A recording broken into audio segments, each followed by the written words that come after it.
Okey, kembali bersama kita dalam studio untuk Selamat Pagi Malaysia. Bila mana kita berbincang tentang prosedur dan juga SOP keselamatan, ada faktor yang kita boleh kawal, terutama kediaman sendiri.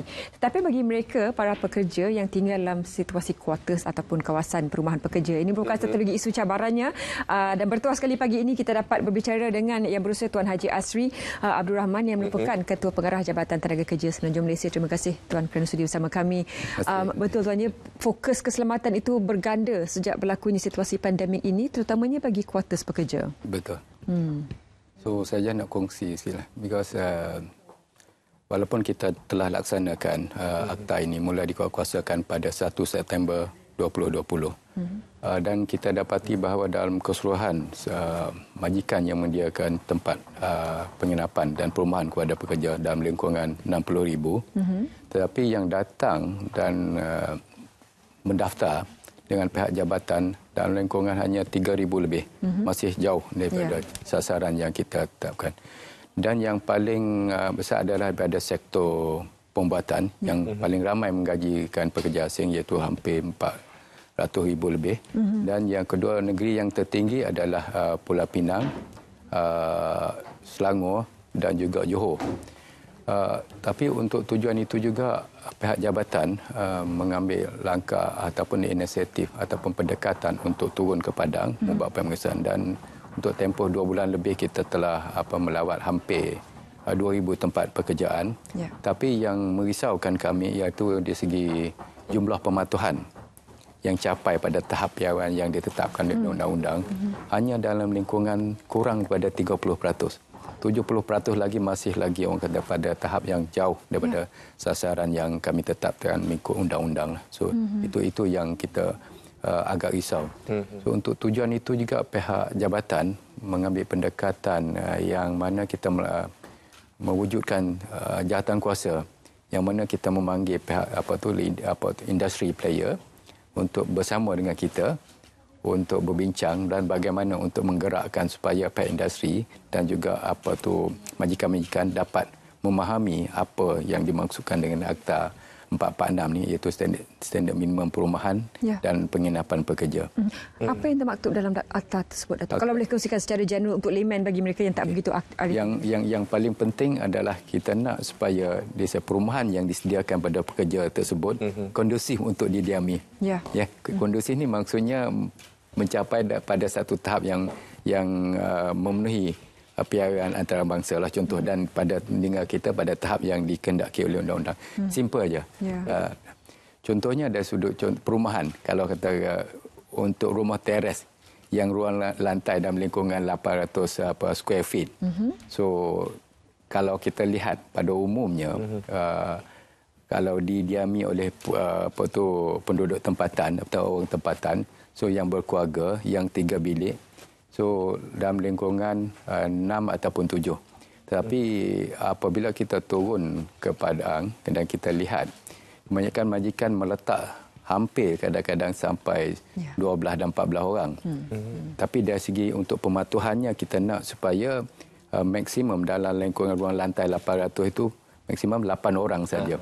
Dan dari segi standardnya perlu ada orang kata katil, yang mana jaraknya memadai untuk orang kata bergerak dan sebagainya, dan ada juga ruang untuk memasak, dan ruang untuk orang kata ruang lehat dan sebagainya. That standard yang kata untuk kita fahami dengan mudah. Bukan semua kata-kata rumah teres tersebut ditempatkan dengan katil bertingkat dan kata pergerakan pun agak sukar untuk kita bergerak. Takut fire hazard.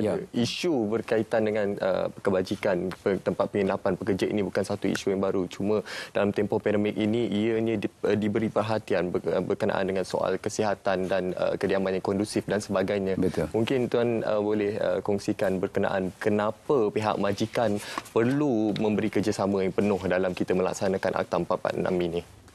Yang pertama yang saya nyatakan tadilah, yang pertama kena untuk dia dah jadi undang-undang, dah jadi perundangan, kena patuhlah. Sebab yang saya khawatir denda untuk dibuat akta ini, Akta 446 ni agak tinggi. Untuk setiap kesalahan, contohnya gagal untuk mendapat perakuan penginapan, denda sampai 50,000.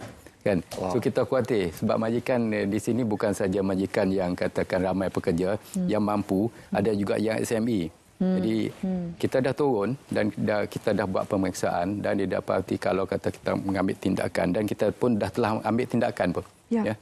So yang kita nak supaya yang pertama tadi yang saya nyatakan patuh undang-undang, yang kedua mematuhi piawaian antarabangsa sebab kita tertaluk juga pada norma-norma antarabangsa. Dan yang paling penting Munawar tadi iaitu dalam tempoh pandemik ni kita tak nak supaya penginapan yang disediakan oleh kita tadi oleh majikan-majikan kita menjadi tempat merebaknya penyakit.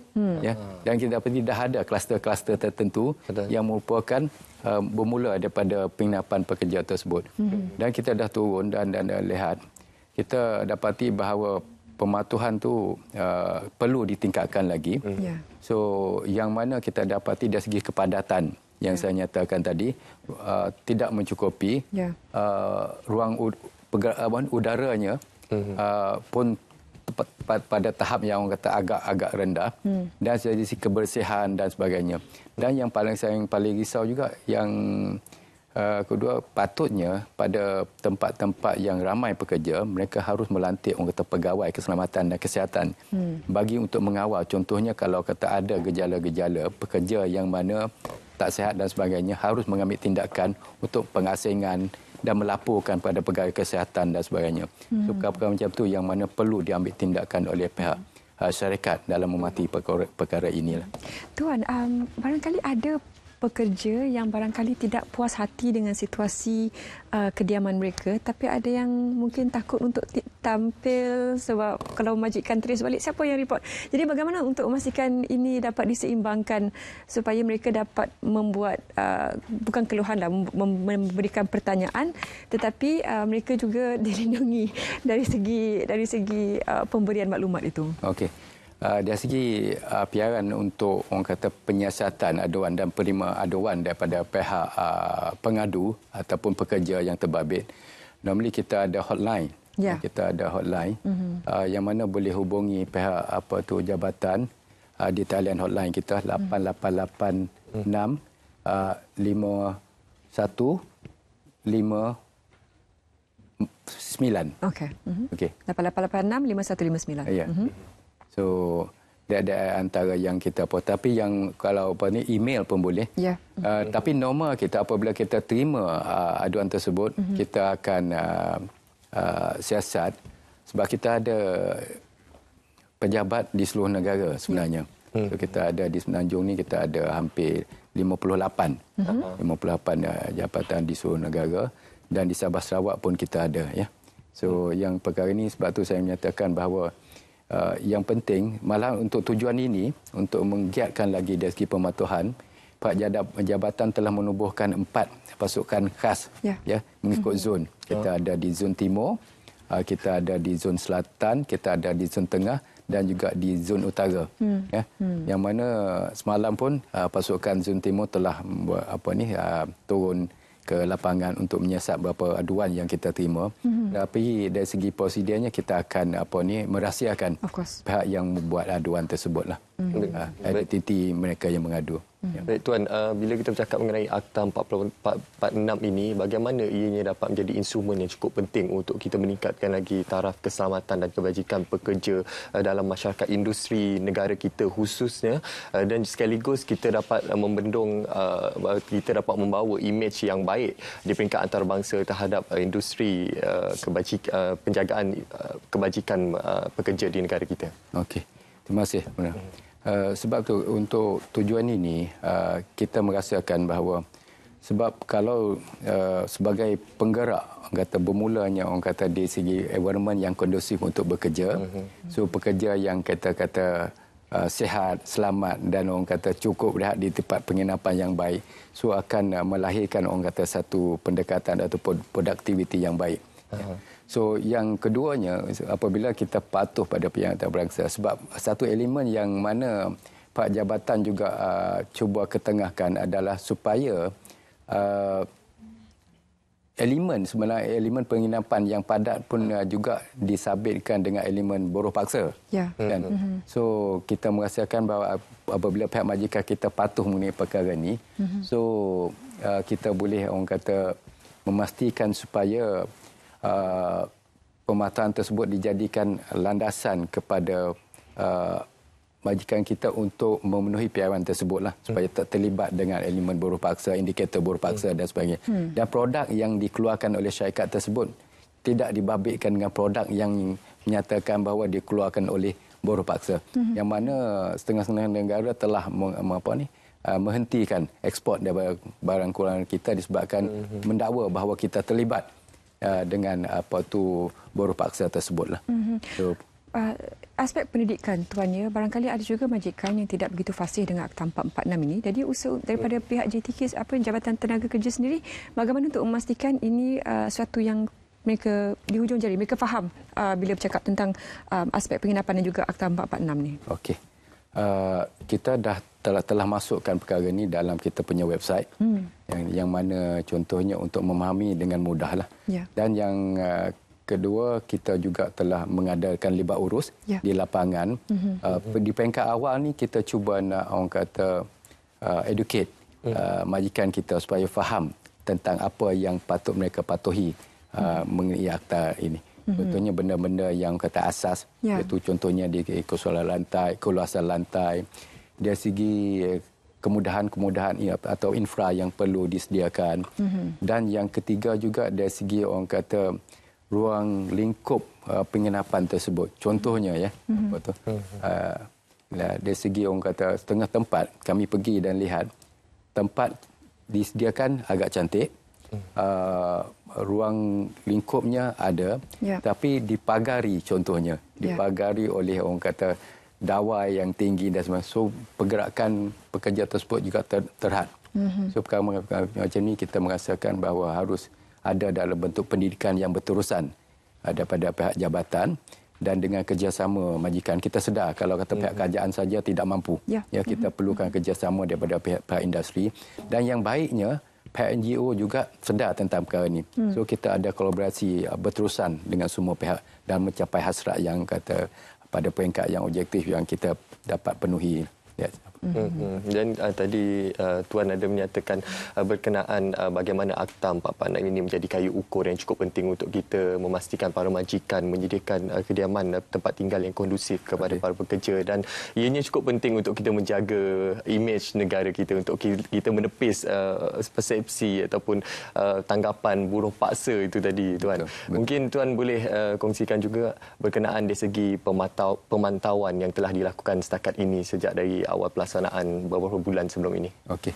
Sebab tu saya kongsi tadi dari segi tahap pematuhan yang saya menyatakan bahawa kita telah buat, yang menyatakan bahawa dalam lingkungan 30% yang kata patuh. Dan saya suka untuk berkongsi, katakan ada majikan yang baik, yang baik, yang kata pada menyediakan pada satu tahap bukan katakan untuk pekerja tempat asing, pekerja tempatan pun ada. Contohnya untuk sektor peladangan, untuk sektor peladangan.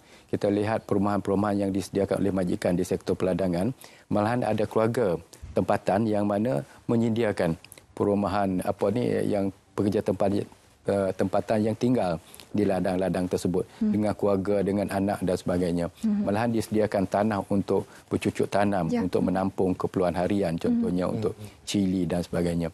Malahan bilik pun kita telah tetapkan, sebab apabila mereka nak bina, mereka perlu mendapatkan kelulusan daripada pihak jabatan. Betul. So contohnya untuk rumah ladang, kebanyakan sekarang standardnya dah 3 bilik. Ada ruang dapur, ada ruang tetamu dan sebagainya. So itu antara yang baiklah. Tetapi untuk sektor perkilangan, kita pun dah lihat ada yang majikan menyediakan pada pekerja asing yang baik, yang mana untuk kita lihat dari segi ruang lantainya mencukupi, dan kalau kata dormitory pun dari segi pergerakan, peredaran udara pun baik. So perkara-perkara macam ni yang mana kita nak jadikan sebagai orang kata ikutan oleh majikan-majikan yang belum contohnya saya nyatakanlah sindah tunjuk gambar. Contohnya untuk sektor sarung tangan getah. Ada 1-2 syarikat yang kata pada satu tahap yang memuaskan. Begitu juga dengan sektor peladangan. Tapi ada juga yang masih lagi jauh. Tapi kita pun menggunakan 2 pendekatan lah. Satu penguatkuasaan. Satu orang kata mereka jadi part of this orang kata journey bagi memastikan mendidik, bagi menyedarkan masyarakat di luar sana, terutama masyarakat majikan supaya harus mematuhi akta ini, kan. So yang keduanya adalah bentuk orang kata kita menggalakkan orang ramai sekiranya mereka melihat contohnya, sebab di Malaysia ni dari segi masih lagi jauh dari segi rumah-rumah yang disediakan oleh majikan khusus pada pekerja. Mereka kebanyakannya menyewa di kawasan-kawasan perumahan yang mana turut melibatkan penduduk tempatan dan sebagainya. So dah ada rungutan daripada orang ramai bahawa terlalu padat, terlalu ramai pekerja asing dan sebagainya. So kita menyarankan juga supaya kalau masyarakat ada maklumat tersebut boleh berkongsi dengan pihak jabatan untuk mengadu pada pihak jabatan untuk kita turun dan boleh kita lihat sama ada mereka tu patuhi ataupun tidak. Tuan, bagaimana dengan penguatkuasaan Akta 446 ini dapat menarik minat lebih ramai pekerja tempatan untuk menceburi bidang-bidang ini dan juga untuk mengurangkan kebergantungan kepada tenaga kerja asing? Terima kasih Munawar. Soalan ni soalan yang baiklah. Ya. So sebenarnya ialah Kementerian Sumber Manusia peranan untuk menggalakkan penyertaan pekerja tempatan dalam pasaran pekerjaan. So kita setengah-setengah sektor yang mana kita merasakan agak sukar untuk menarik orang kata tenaga kerja baru untuk masuk ke pasaran. So kita menggalakkan supaya at least ada inisiatif-inisiatif tertentu. Antaranya perumahan pekerja. So kita berbincang juga dengan majikan. Ya. So untuk itu kalau kita merasakan bahawa contohnya ramai pekerja kita masih berulang-alik untuk pergi kerja di Singapura, kan? So dengan orang kata penyediaan penginapan pekerja yang baik, perumahan yang baik, kemungkinan kita dapat menarik balik dia tenaga kerja. Dan setengahnya sektor yang mana selama ini kita merasakan bahawa pekerja tempatan agak sukar untuk menyertai, contohnya pembinaan. Betul. Kan? Dan kita maklum bahawa penginapan perumahan pekerja di sektor pembinaan agak jauh daripada tahap yang kita dapat berpuas hati. Dan sektor peladangan, walaupun saya nyatakan bahawa perumahan pekerja ladang agak baik, tapi masih kata mampu untuk kita menyatakan bahawa ada pekerja tempatan bekerja, tapi untuk nak menarik, so di antara elemen kita merasakan bahawa jika ada pada satu tahap memuaskan, saya merasakan bahawa migrasi pekerja daripada kawasan-kawasan tertentu dapat kita tarik untuk tempatkan mereka dan bagi mereka penginapan yang baik untuk mereka mengurangkan kos penyewaan rumah dan sebagainya. Ada tak pihak yang pernah tampil kepada pihak JTK mengatakan bukan tak nak bagi tapi kosnya agak tinggi, jadi sekarang situasi pandemik lagi kena social distancing, itu memerlukan mereka mencari satu lagi kawasan untuk menjarakkan lagi. Jadi ini merupakan tambahan kos yang barangkali mereka mengeluh kepada pihak JTK. Jadi apa barangkali saranan yang boleh diberikan kepada mereka? Itu adalah antara apabila kita tubuhkan 5-6 jawatankuasa tadi yang melibatkan pemain industri daripada sektor pembinaan, daripada sektor peladangan, sektor pembuatan, sektor perkhidmatan dan satu lagi sektor pembuatan pembinaan,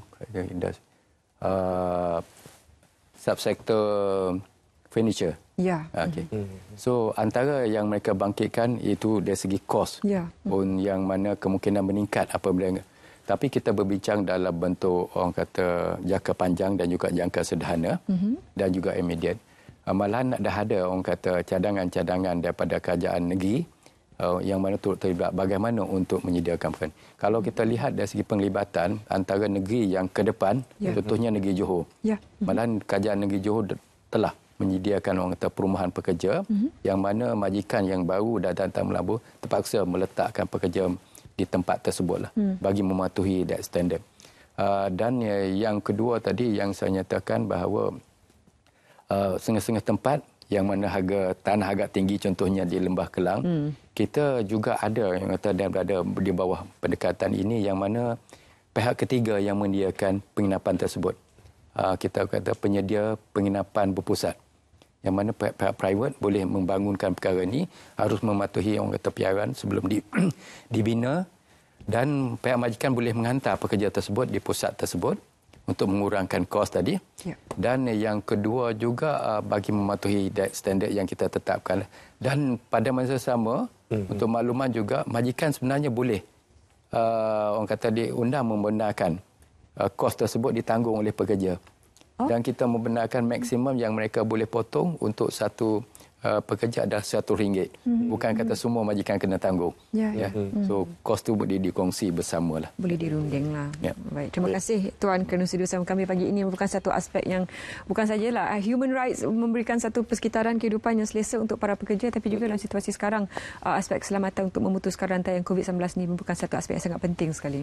Baik, terima kasih sekali lagi kita ucapkan kepada Tuan Haji Azri Abdul Rahman atas perkongsian dengan kita memberi fokuskan kepada penguatkuasaan Akta 446. Baik, penonton, sekarang ini kita akan